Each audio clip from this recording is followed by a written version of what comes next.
ഇന്നത്തെ കഥയിലേക്ക് എല്ലാവർക്കും സ്വാഗതം. അങ്ങനെ ബാലണ്ണം വിളിച്ചത് പ്രകാരം പ്രകാശൻ വർക്ക്ഷോപ്പിലേക്ക് വന്നിട്ടാണുള്ളത്. അപ്പോൾ അവിടെ എത്തിയ സമയത്ത് അയാളോട് ചോദിക്കുന്നുണ്ട് എന്താ കാര്യമെന്ന്. അപ്പോൾ അയാൾ പറയാണ്, ഇന്നിവിടെ ഒരു വണ്ടി റിപ്പയറിങ്ങിന് വന്ന ഒരു സ്ത്രീ, ഒരു പെൺകുട്ടി വന്നിട്ടുണ്ടായിരുന്നു. അപ്പോൾ അവൾ എന്നോട് ചോദിച്ചു ഡ്രൈവറായിട്ട് ഒരാളെ കിട്ടുമോ എന്നുള്ളത്. അപ്പം വലിയ താല്പര്യമില്ലാത്ത മട്ടി പ്രകാശൻ ചോദിക്കുന്നുണ്ട്. ഞാൻ കരുതി നിങ്ങളെന്നെ വിളിച്ചത് ഇവിടെ ജോലിക്ക് നിൽക്കാനാണെന്ന്. അപ്പം അയാളും വിട്ടുകൊടുക്കുന്നില്ല. അങ്ങനെയുള്ള സാഹസം ഞാൻ ഇനി കാണിക്കോ? അതെന്താ അണ്ണ അങ്ങനെ പറഞ്ഞത്? ഞാനിവിടെ നിൽക്കുമ്പോൾ നിങ്ങൾക്ക് എന്തെങ്കിലും കുഴപ്പമുണ്ടായിട്ടുണ്ടോ? എനിക്ക് കുഴപ്പമൊന്നുമില്ല. പിന്നെ നീ ഇടയ്ക്കിടയ്ക്ക് കടം വാങ്ങിച്ചു കൊണ്ടുപോകാറുണ്ട്. അതെത്രയാന്ന് നിനക്ക് പോലും അറിയില്ല. പിന്നെ വാങ്ങിച്ചാൽ തിരിച്ചു തരത്തുമില്ല. അങ്ങനെയുള്ള നല്ല ശീലങ്ങളൊക്കെ ഉണ്ട്. അത് കേട്ടപ്പോൾ പ്രകാശൻ്റെ മുഖം ചുളിയാണ്. അപ്പം അയാൾ പറയുന്നുണ്ട്, അതുകൊണ്ടാണ് ഞാൻ പറഞ്ഞത് നിന്നെ ഇവിടെ നിർത്താനുള്ള മഹാമനസ്കതയൊന്നും എനിക്കില്ലാന്ന്. ശരി ശരി, അതൊക്കെ വിടണ്ട. ഞാനിപ്പോൾ എന്താ ചെയ്യേണ്ടത്? ആ കാറ് നന്നാക്കാൻ വന്ന പെങ്കൊച്ചിന് നല്ലൊരു ഡ്രൈവറെ വേണം. ഞാൻ ആലോചിച്ചപ്പോൾ ആ പെങ്കൊച്ചിൻ്റെ വണ്ടിയുടെ ഡ്രൈവറായിട്ട് മാത്രം ഇരുന്നാൽ മതി. വേറെ ലോങ്ങൊന്നും പോവേണ്ടി വരില്ല. അത് കേട്ടപ്പോൾ പ്രകാശിൻ്റെ മുഖത്ത് സന്തോഷം നിറയാണ്. എന്തായാലും നിങ്ങളിപ്പോൾ എന്നെ വിളിച്ചു പറഞ്ഞത് നന്നായി അണ്ണ. എനിക്കാണെങ്കിൽ ഡ്രൈവിങ്ങും അറിയാലോ.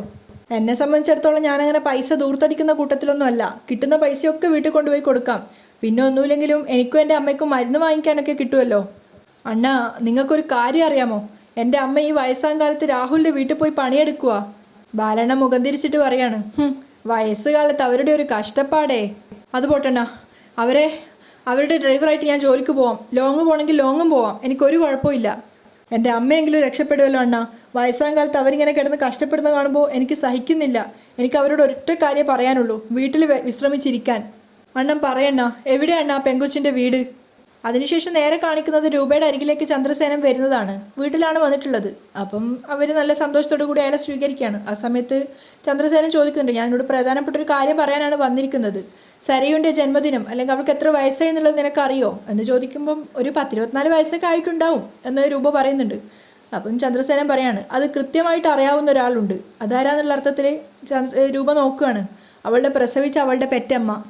എൻ്റെ ഭാര്യയും മക്കളും എൻ്റെ അടുത്ത് നിന്ന് അകന്നു നിന്നപ്പോൾ ഞാൻ അനുഭവിച്ച വേദന എത്രത്തോളാണെന്ന് ഞാൻ തന്നെ പറഞ്ഞ് മനസ്സിലാക്കി തന്നിട്ടുണ്ടല്ലോ. അതൊക്കെ പോട്ടെ, എന്നെ എൻ്റെ മക്കൾ സ്നേഹിച്ചതിൻ്റെ പേരിലാണ് ഒരു സമയത്ത് ഈ വീട്ടിൽ നിന്ന് താൻ അവരെ പുറത്താക്കിയത്. അതൊക്കെ കേൾക്കുമ്പോൾ രൂപയ്ക്ക് ഭയങ്കര സങ്കടം തോന്നുകയാണ്. അതൊക്കെ പോട്ടെ, അവർ ഈ വീട്ടിൽ നിന്നും പോയതിനു ശേഷം തനിക്ക് എത്രമാത്രം വേദനിച്ചു എന്ന് തനിക്ക് ഓർമ്മയുണ്ടോ? അപ്പോൾ രൂപയെ ഓർത്തുകൊണ്ട് പറയുന്നുണ്ട്, അതെനിക്ക് മറക്കാൻ പറ്റാത്തൊരു വേദനയാണ്. ഓക്കെ, അപ്പോൾ പിന്നെ സ്വന്തം മകളെ കാണാതെ അലഞ്ഞു തിരിയുന്ന ഒരു അമ്മയുടെ വേദന എത്രത്തോളമായിരിക്കും? താരയെക്കുറിച്ചാണ് ചന്ദ്രസേന ഉദ്ദേശിക്കുന്നത്. ഇതുവരെ അരികത്ത് നിന്നും ഒന്ന് സംസാരിക്കാൻ പോലും പറ്റിയിട്ടില്ല, ഒന്ന് തൊടാൻ പോലും പറ്റിയിട്ടില്ല. ഇനിയും അതിന് കഴിയുമെന്ന് തോന്നുന്നില്ല ചന്ദ്രേട്ടാ. അപ്പോൾ അയാൾ പറയുന്നുണ്ട്, കഴിയണം. ഒരു രാത്രിയെങ്കിലും അമ്മയ്ക്കും മകൾക്കും ഒപ്പം കഴിയാൻ സാധിക്കണം. എങ്ങനെ? രൂപ ചോദിക്കുന്നുണ്ട്. അതൊക്കെ ഞാൻ കല്യാണി മോളുമായിട്ട് സംസാരിച്ചോളാം, എന്നിട്ടൊരു തീരുമാനത്തിലെത്താം. ഇത്തിരി കൈവിട്ട കളിയാണെങ്കിലും ശരി, അത് വേണ്ടി വരും. അപ്പം രൂപ പറഞ്ഞു കൊടുക്കുന്നുണ്ട്, സ്വബോധത്തോടെ അവൾ എന്തായാലും അവളുടെ അമ്മയെ സ്നേഹിക്കില്ല. ഇനിയിപ്പോൾ അമ്മയാണെന്ന് അറിഞ്ഞാൽ പോലും അവൾക്ക് താരയെ അമ്മയെന്ന് വിളിക്കാൻ കഴിയില്ല. അപ്പം സേനൻ പറയുന്നുണ്ട്, വിളിക്കണ്ട. ഒരു രാത്രി അവൾക്കൊപ്പം അന്തി ഉറങ്ങാൻ പറ്റുമോ എന്നാണ് ഞാൻ ചോദിക്കുന്നത്. അപ്പം അതിന് സേനൻ പറയുന്നത്, ഒരു രാത്രി ഇവിടെ സരയുവിനെ കൊണ്ടുവന്ന് നിർത്താൻ തനിക്ക് സാധിക്കുമോ? അത് പിന്നെ മനുവിൻ്റെ ഒപ്പം സരയു ഇവിടെ വന്ന് താമസിച്ചപ്പോൾ നമ്മൾ തന്നെയല്ലേ അവരെ ഓട്ടിച്ചത്. അപ്പം സേനൻ പറയുന്നുണ്ട്, അതേ മനു തന്നെ പറയും ആൻറ്റിക്കൊപ്പം വന്ന് കൂട്ടിരിക്കാൻ. അങ്ങനെ പറയിപ്പിക്കാൻ വലിയ ബുദ്ധിമുട്ടൊന്നുമില്ല. എന്തായാലും ഇത്രയും കാലം നീതി കിട്ടാത്തൊരമ്മയ്ക്ക് നീതി കിട്ടണം. അവൾക്കാണെങ്കിൽ ദാമ്പത്യ സുഖം കിട്ടിയിട്ടില്ല, സ്വന്തം കുഞ്ഞിനെ ലാളിക്കാൻ പറ്റിയിട്ടില്ല. ശരിക്കും പറഞ്ഞാൽ ജീവിതം തരിശായിരുന്നു. അങ്ങനെ തരിശായി കിടക്കുമ്പോഴും അവളുടെ മനസ്സിൽ എന്തെങ്കിലും ഒരിക്കൽ മകൾക്കരികിൽ എത്തുമെന്നൊരു വിശ്വാസം ഉണ്ടായിരുന്നു. ദാ ഇപ്പോൾ എത്തുകയും ചെയ്തു. പക്ഷേ അതുകൊണ്ടൊരു പ്രയോജനം ഉണ്ടായില്ലെന്ന് മാത്രം. അപ്പം രൂപ പറഞ്ഞു കൊടുക്കുന്നുണ്ട്, ഒരുപാട് താഴോട്ടേക്ക് പോകാനൊന്നും നമ്മളെ കൊണ്ട് പറ്റില്ല ചന്ദ്രേട്ടാ. എങ്കിലും പലപ്പോഴായി താര ഇവിടെ വന്നപ്പോൾ ഞാൻ അവരെ ആട്ടി ഇറക്കി വിട്ടിട്ടുണ്ട്, സത്യങ്ങൾ മനസ്സിലാക്കാതെ. അതിൻ്റെ പ്രായശ്ചിത്തം എനിക്ക് ചെയ്യണം. അതുകൊണ്ട് മകൾക്കൊപ്പം അമ്മയ്ക്ക് കഴിയാൻ പറ്റുമെങ്കിൽ അതിനുവേണ്ടി എന്ത് ചെയ്യാനും ഞാൻ തയ്യാറാണ്, എത്ര താഴേക്ക് പോവാനും. അപ്പം സേനൻ പുഞ്ചിരിച്ചുകൊണ്ട് പറയുന്നുണ്ട്, രൂപേ, അത് മാത്രം എനിക്ക് അറിഞ്ഞാൽ മതി. എന്നിട്ട് അയാൾ അവിടുന്ന് ഇറങ്ങി പോവാണ്. ചന്ദ്രസേന നേരെ പോയത് കല്യാണിയെ കാണാൻ വേണ്ടിയിട്ടാണ്. കല്യാണിക്കും അതേ അഭിപ്രായം തന്നെയാണ്. അമ്മ പറഞ്ഞത് തന്നെയാണ് എനിക്കും പറയാനുള്ളത്. എത്ര താഴേക്ക് പോയാലും ആ അമ്മയ്ക്ക് മകളെ കാണാനുള്ള അവസരമുണ്ട്. അതുകൊണ്ട് അച്ഛൻ എന്ത് പറഞ്ഞാലും അച്ഛനൊപ്പം നിൽക്കാൻ ഞാൻ തയ്യാറാ. സേനനും പറയുന്നുണ്ട്, അവളാണെങ്കിൽ എൻ്റെ കാല് പിടിച്ചാൽ കരഞ്ഞത്. ഒരു രാത്രിയെങ്കിലും മകൾക്കൊപ്പം കഴിയണമെന്ന് പറഞ്ഞ്. അച്ഛനെ മാത്രമല്ല എന്നെയും കിരണേട്ടനെയും കാണുമ്പോൾ അതേ ആവശ്യം തന്നെ പറയുന്നുണ്ട്. പക്ഷേ ഞങ്ങൾക്ക് എന്ത് ചെയ്യാൻ പറ്റും? അതുകൊണ്ട് അവളെപ്പോലൊരു മകളില്ലെന്ന് വിശ്വസിച്ച് ജീവിക്കാം എന്നൊക്കെ പറഞ്ഞു. പക്ഷേ പ്രസവിച്ച അമ്മയല്ലേ, അത്ര പെട്ടെന്ന് വേണ്ടാന്ന് വെച്ച് പോവോ? അപ്പോഴേക്കും താര അങ്ങോട്ടേക്ക് വരികയാണ്. അവർ ചന്ദ്രസേനോട് ചോദിക്കുന്നുണ്ട് എന്തായി എന്ന്. ആ സമയത്ത് അയാൾ പറയാണ്, നിനക്ക് വേണ്ടി എന്ത് ചെയ്യാനും ദേ മോളും രൂപയും ഒക്കെ തയ്യാറാ. ഇന്ന് രാത്രി ഉണ്ടല്ലോ, നീ രൂപയുടെ വീട്ടിലേക്ക് വരണം. ഇന്ന് നീ അവിടെയാ താമസിക്കുന്നത്. അപ്പം കല്യാണി ചിരിച്ചുകൊണ്ട് പറയാണ്, ആ നേരത്ത് അമ്മയ്ക്കും മകൾക്കും ഒന്നിച്ചു താമസിക്കാൻ പറ്റുമെന്നാ അച്ഛൻ പറയുന്നേ. അപ്പം താരക്കൊരു വെപ്രാളാവുകയാണ്, സാധിക്കുമോ എന്നറിയാത്തതിൻ്റെ ഒരു സങ്കടം. അപ്പം കല്യാണി പറയുന്നുണ്ട്, എന്താ അച്ഛൻ മനസ്സിൽ കണ്ടിരിക്കുന്നതെന്ന് അറിയില്ല, പക്ഷേ അതെന്തായാലും ഞങ്ങളെല്ലാം അച്ഛനൊപ്പം ഉണ്ട്. അപ്പം സേനൻ താരയോട് പറയുന്നുണ്ട്, ഇന്ന് നിന്റെ ആഗ്രഹം സാധിച്ചു തന്നാലുണ്ടല്ലോ, ഇനി ഈ ആഗ്രഹവും പറഞ്ഞ് നീ എൻ്റെ അരികിലേക്ക് വരരുത്. നിനക്കറിയാലോ, നിന്നെപ്പോലെ തന്നെ മക്കളെയും ഭാര്യയും ഒക്കെ നഷ്ടപ്പെട്ടവനാ ഞാൻ. ചെയ്യാത്ത കുറ്റത്തിന് ശിക്ഷിക്കപ്പെട്ടവനാ ഞാൻ. അത് കേട്ടപ്പോൾ താര കരഞ്ഞുകൊണ്ട് അയാൾക്ക് നേരെ തൊഴുകൈയോടെ നിൽക്കുകയാണ്. അപ്പം സേനൻ പറയുന്നുണ്ട്, അതിന് നീ എന്തിനാ എന്നെ തൊഴുന്നത്? നീയൊന്നും അല്ലല്ലോ അത് ചെയ്തത്. പക്ഷേ അന്നത്തെ ആ സംഭവത്തിന് ശേഷം നിനക്കും എനിക്കും ജീവിതം നഷ്ടപ്പെട്ടു. എന്നിട്ട് ജീവിച്ചതോ എല്ലാം ചെയ്തു കൂട്ടിയ ഒരുത്തൻ.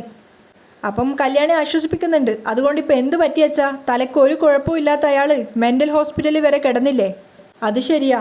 എങ്കിൽ പിന്നെ താരേ, നീയും കൂടെ കയറി. വൈകുന്നേരം വരെ കല്യാണ മോളുടെ വീട്ടിൽ നിൽക്കാം. രാത്രിയാകുമ്പോൾ നമുക്ക് രൂപയുടെ വീട്ടിലേക്ക് പോവാം. അങ്ങനെ അവർ 3 പേരും കൂടെ അവിടുന്ന് കല്യാണിയുടെ വീട്ടിലേക്ക് പോവുകയാണ്. അതേസമയം രൂപയുടെ വീട്ടിലേക്ക് സരയു വന്ന് ഇറങ്ങുകയാണ്. സരയു വന്ന് ഇറങ്ങുമ്പോൾ തന്നെ രൂപയുടെ മുഖത്ത് ആ ഒരു ദേഷ്യം പ്രകടമാവുന്നുണ്ട്. പക്ഷെ സരയു അത് കാണുന്നുണ്ടായിരുന്നില്ല. രൂപ വിചാരിക്കുന്നുണ്ട്, എൻ്റെ ഏട്ടൻ്റെയും ഷാരി എന്ന് പറയുന്ന ഏട്ടത്തിയുടെയും മകളല്ല ഇവള്, ആ പാവം സ്ത്രീയുടെ മകളാ. അതുകൊണ്ട് അവരോടുള്ള ദേഷ്യം ഇവളോട് കാണിക്കാൻ പാടില്ല. കാറിൽ നിന്ന് ഇറങ്ങിയ സരയു കാണുന്നത് നിറഞ്ഞ പുഞ്ചിരിയോടെ നിൽക്കുന്ന രൂപയാണ്. അത് കണ്ടപ്പോൾ തന്നെ സരയുവിന് ഒത്തിരി സന്തോഷമാവാണ്. അവൾ വേഗം വന്ന് രൂപയെ കെട്ടിപ്പിടിക്കുകയാണ്. ഇങ്ങോട്ട് വരണമെന്ന് ഞാൻ പറഞ്ഞപ്പോഴേ ഉടനെ തന്നെ മനുവേട്ടൻ പച്ചക്കൊടി കാട്ടി. അല്ലെങ്കിൽ തന്നെ മനുവേട്ടൻ ഇപ്പോൾ ബിസിനസ് എന്ന് പറഞ്ഞ് ഓടി നടക്കുക. അതുകൊണ്ട് ആളെ ഇപ്പോൾ കിട്ടാറില്ല. പിന്നെ ആൻറ്റിയെ കാണാൻ വേണ്ടി ആൻറ്റിയുടെ മക്കളും ഭർത്താവും ഒക്കെ വരുന്നത് കൊണ്ടാണ് ഞാൻ ഇങ്ങോട്ടേക്ക് വരാത്തത്. അപ്പോൾ രൂപ പറയുന്നുണ്ട്, അവരോടൊക്കെ ഞാൻ കാണിക്കുന്ന സ്നേഹം നാട്യമാണെന്ന് മോളുടെ അച്ഛനും അമ്മയൊന്നും പറഞ്ഞില്ലേ? ആ പറഞ്ഞു. പക്ഷേ അയലത്ത് കല്യാണിയും കിരണും താമസിക്കുന്നത് കൊണ്ട് ഞാനിപ്പോൾ പുറത്തോട്ടൊന്നും ഇറങ്ങാറില്ല. ഇറങ്ങി അവരുടെ മുഖം കാണണ്ടേ? അപ്പോൾ രൂപ മനസ്സിൽ വിചാരിക്കുന്നുണ്ട്, കാഴ്ച കാണാൻ കൊള്ളാത്തത് നിന്റെ മുഖാടി. അപ്പോൾ സാരി ചോദിക്കുകയാണ്, അവൾ അകത്തുണ്ടോ ആ വേലക്കാരി? ഇല്ല, യാമിന് വീട്ടിൽ പോയിരിക്കുക. എങ്കിൽ പിന്നെ ആൻറ്റി തന്നെ ഇന്ന് എല്ലാ ഭക്ഷണവും ഉണ്ടാക്കി തരണം. ആൻറ്റി ഉണ്ടാക്കിയ ഭക്ഷണം കഴിച്ചിട്ട് എത്ര കാലമായി? അപ്പോൾ രൂപയെ നിറഞ്ഞ ചിരിയോടെ പറയാണ്, മോൾക്കുള്ളതെല്ലാം ഞാൻ ഉണ്ടാക്കി വെച്ചിട്ടുണ്ട്. സരീവ് സന്തോഷത്തോടെ പോയി തുറന്നു നോക്കുകയാണ്. അവൾക്ക് ഇഷ്ടപ്പെട്ട ഭക്ഷണമൊക്കെ രൂപ തയ്യാറാക്കി വെച്ചിട്ടുണ്ടായിരുന്നു. ഭക്ഷണമൊക്കെ കണ്ടതിന് ശേഷം സരീവ് ചോദിക്കുന്നുണ്ട്, അല്ല ആൻറ്റി, അവരാരെങ്കിലും ഇങ്ങോട്ടേക്ക് കയറി വരുമോ? ഒന്നും പറയാൻ പറ്റില്ല മോളെ. എന്നാൽ ഇന്ന് അവരോട് ഇങ്ങോട്ടേക്ക് വരണ്ടെന്ന് പറ. അത് ഞാൻ പറഞ്ഞോളാം, രൂപ പറയുന്നുണ്ട്. ഏതായാലും ഇന്ന് ഇവിടത്തേക്ക് ആരും വരില്ല. അപ്പോൾ സരീവ് പറയുന്നുണ്ട്, ഓക്കെ, വരുവാണെങ്കിൽ നമുക്ക് 2 പേർക്കും പുറത്തോട്ടേക്ക് പോവാം. പുറത്തൊക്കെ ഒന്ന് ചുറ്റാം. പെട്ടെന്ന് തന്നെ രൂപ തടയാണ്. അതിൻ്റെ ഒന്നും ആവശ്യമില്ല മോളെ, നമുക്ക് ഇവിടെ തന്നെ കഴിയാം. കുറേ ദിവസമായിട്ട് മോളെ കാണാത്തതിൻ്റെ ഒരു ശ്വാസം മുട്ടലായിരുന്നു എനിക്ക്. അതുകൊണ്ടാണ് മോളോട് വരാൻ പറഞ്ഞത്. പിന്നെ മോളുടെ വയറ്റിലൊരാളുണ്ട്, നല്ല പോഷകാഹാരങ്ങളൊക്കെ കഴിക്കാറുണ്ടോ? അപ്പോൾ സരീവും ചിരിച്ചുകൊണ്ട് നിറഞ്ഞ മനസ്സോടെ പറയാണ്, പിന്നെ അതൊക്കെ ഞാൻ ശ്രദ്ധിച്ചില്ലെങ്കിലും അതൊക്കെ നോക്കാനിപ്പോൾ വീട്ടിലൊരാളുണ്ട്, എൻ്റെ പ്രിയപ്പെട്ട മനുവേട്ടൻ. എന്നേക്കാളും ശ്രദ്ധയാ കുഞ്ഞിൻ്റെ കാര്യത്തിൽ. അപ്പം രൂപ മനസ്സിൽ വിചാരിക്കുന്നുണ്ട്, പിന്നെ അവൻ ഇതുപോലെ പെൺപിള്ളേരുടെ ഒരുപാട് പ്രസവം കണ്ടിട്ടുള്ളതാ മോളെ. രൂപയുടെ മുഖം മാറി കണ്ടപ്പോൾ സരീവ് ചോദിക്കുന്നുണ്ട്, ആൻറ്റി എന്താ ആലോചിക്കുന്നേ? അല്ല, മനുവിനെ പോലെ ഒരാളെ കിട്ടിയത് മോളുടെ ഭാഗ്യമാണെന്ന് ചിന്തിക്കുകയായിരുന്നു. സേനനും കല്യാണിയും താരയും കൂടെ കാറിൽ ഒന്നിച്ച് വീട്ടിലേക്ക് പോയിക്കൊണ്ടിരിക്കുമ്പോഴാണ് രൂപയുടെ കോള് വരുന്നത്. അപ്പം കല്യാണിയാണ് എടുക്കുന്നത്. 3 പേരും ഒന്നിച്ചുണ്ടോ എന്ന് ചോദിക്കുന്ന സമയത്ത് ഞങ്ങൾ 3 പേരും ഉണ്ട്, സരീവ് എത്തിയിട്ടുണ്ട്, ഞാൻ എന്താ ചെയ്യേണ്ടത്? രൂപ ചോദിക്കുകയാണ്. അതൊക്കെ അച്ഛൻ്റെ മനസ്സിലുള്ളത്, ഞാൻ ഫോൺ അച്ഛന് കൊടുക്കാം. കല്യാണി ഫോൺ ചന്ദ്രസേനന് കൊടുക്കുകയാണ്. ഫോൺ വാങ്ങിക്കൊണ്ട് ചന്ദ്രസേനൻ പറയുന്നുണ്ട്, ഇനി ഞാൻ പറയാൻ പോകുന്ന കാര്യങ്ങൾ താൻ ശ്രദ്ധിച്ചു കേൾക്കണം. എന്നിട്ട് കുറച്ച് കാര്യങ്ങൾ രൂപയ്ക്ക് പറഞ്ഞു കൊടുക്കുകയാണ്. അത് നമുക്ക് കേൾപ്പിച്ചു തരുന്നില്ല. അവസാനം സേനൻ ചോദിക്കുന്നുണ്ട്, റിസ്ക്കുള്ള കാര്യമാണോ? എത്ര റിസ്ക്കുള്ള കാര്യമാണെങ്കിലും ഞാൻ പറഞ്ഞല്ലോ, ഒന്ന് മകളെ തൊടാൻ പോലും പറ്റാത്ത അമ്മയ്ക്ക് അതിനുള്ള അവസരം ഞാൻ ഉണ്ടാക്കി കൊടുക്കും. ഓക്കെ, എങ്കിൽ പകൽ കഴിയുമ്പോൾ ഞാൻ താരയായിട്ട് വരും, കൂടെ മരുമോളും കാണും. അപ്പം രൂപയും പറയുന്നുണ്ട്, ഉറപ്പായിട്ടും കല്യാണി മോളും വേണം. അങ്ങനെ തൃപ്തിയോടു കൂടിയാണ് സേനൻ കോള് കട്ട് ചെയ്യുന്നത്. രാത്രിയായ സമയത്ത് മൊബൈലിൽ ഓരോന്ന് കളിച്ചുകൊണ്ടിരിക്കുകയാണ് സരയു. അപ്പോഴേക്കും ഒരു ഗ്ലാസ് പാലും കൊണ്ട് രൂപ അങ്ങോട്ടേക്ക് വരുന്നുണ്ട്. രൂപയുടെ മുഖത്ത് നല്ല പരിഭ്രമം ഉണ്ടായിരുന്നു. സരയുവിൻ്റെ അടുത്തെത്തിയപ്പോൾ പാല് കുടിക്കാൻ പറയുന്ന സമയത്ത് സരയു ആദ്യം കുറേ വിസമ്മതിക്കുകയാണ്. ആൻറ്റി ഉണ്ടാക്കി തന്ന ഫുഡ് കഴിച്ചിട്ട് തന്നെ വയറ് നിറഞ്ഞിരിക്കുക, ഇനി ഈ പാല് കൂടി കുടിക്കാൻ വയ്യ ആൻറ്റി എന്നൊക്കെ കൊഞ്ചിക്കൊണ്ട് പറയാണ്. അപ്പോൾ രൂപ പറയുന്നുണ്ട് നല്ല കാൽസ്യം പ്രോട്ടീനൊക്കെ ഉള്ളതാണ്, അതുകൊണ്ട് പാല് കുടിക്കാതിരിക്കാൻ പാടില്ല, ഈ സമയത്ത് നല്ലതാണ്, നല്ല ഉറക്കമൊക്കെ കിട്ടാൻ വേണ്ടിയിട്ട് ഇതെന്തായാലും കുടിക്കുന്നൊക്കെ പറഞ്ഞപ്പം സ്നേഹത്തോടെ വാങ്ങിച്ച് ഒരു കവിൾ കുടിക്കുകയാണ്. മതി എന്നൊക്കെ പറയുമ്പോൾ രൂപ വീണ്ടും നിർബന്ധിക്കുന്നുണ്ട്.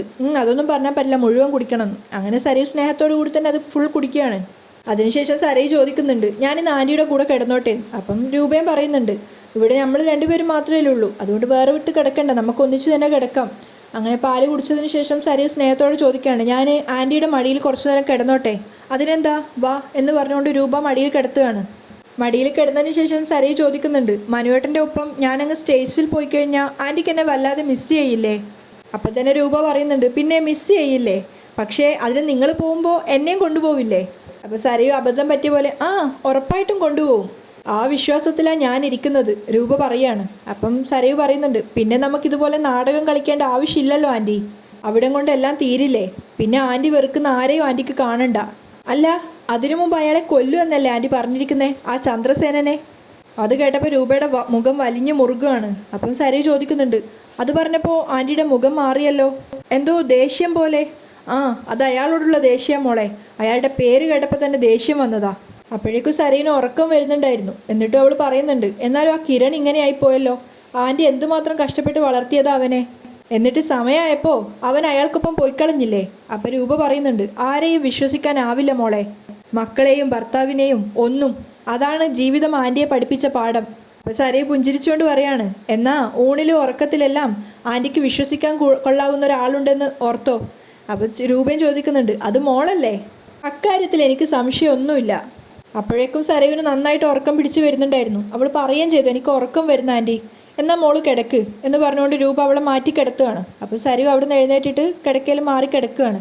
കിടന്നപ്പോൾ തന്നെ സരയു നന്നായിട്ട് ഉറങ്ങിയിട്ടുണ്ടായിരുന്നു, കാരണം ആ കൊടുത്ത പാലിൽ ഉറക്ക ഗുളിക ഉണ്ടായിരുന്നു. അപ്പം രൂപ മനസ്സിൽ വിചാരിക്കുന്നുണ്ട്, ഇനി നാളെ രാവിലെ മാത്രമേ ഇവൾ ഉണരുള്ളൂ. അപ്പോഴേക്കും താഴെ കോളിംഗ് ബെല്ലിൻ്റെ ശബ്ദം കേൾക്കുകയാണ്. ചന്ദ്രസേനനും താരയും കല്യാണിയും വന്നു എന്നുള്ളത് രൂപക്ക് മനസ്സിലാവുന്നുണ്ട്. അവിടെയാണ് ഇന്നത്തെ എപ്പിസോഡ് വൈൻഡപ്പ് ചെയ്യുന്നത്.